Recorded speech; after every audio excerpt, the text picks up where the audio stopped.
Okay, so I'm here soldering up an emonGLCD kit, and I've got all the components in on that side. I've got the stage now where I'm going to solder in the graphical LCD unit and backlight. So these two bits go in from the rear of the board. So we're going to start with the backlight. This needs to go underneath. So I've identified the top of the backlight, which is that side with a little ridge on, as opposed to the side that's totally flat. And there's two legs. It's positive and negative. The positive leg is the long leg, and this needs to go into those two holes there. It's going to insert from the rear, so I need to make sure the long one goes through the hole with the plus sign on it. And this is the crucial bit. When the screen goes on, you want the backlight to be positioned symmetrically directly underneath the screen. So to do this, we need to bend these legs so it sort of sits on itself. So it might take a few goes to get right. We put them into the hole there, and then we bend the legs round like that.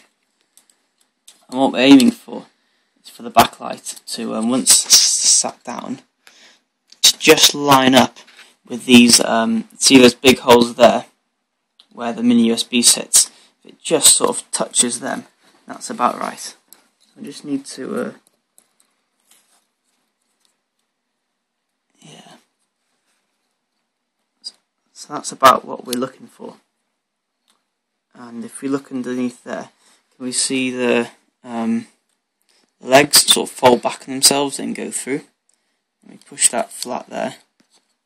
Check it's going to line up correctly, and you can check this by popping the GLCD on and just checking it all lines up symmetrically. Once it's soldered, we'll use a little bit of little dab of hot melt glue gun just to stop it moving up and down against the GLCD. So I'm going to solder that in a minute, but before I'll do that, I'm just going to explain the next step. So once the backlight's in place, the next step then is to put on the GLCD unit, and this can be quite fiddly to get all these connections to go through the right holes.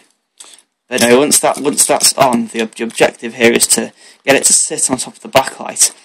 Just rest gently, not with too much force. If you really crank it down hard, it's going to affect the liquid crystal display. So you don't just want it to touch the backlight gently. And it might take a little bit of positioning to make sure it's nice and horizontal and not kicked up at one side. So yeah, that's kind of the crucial bit really of the emonGLCD build.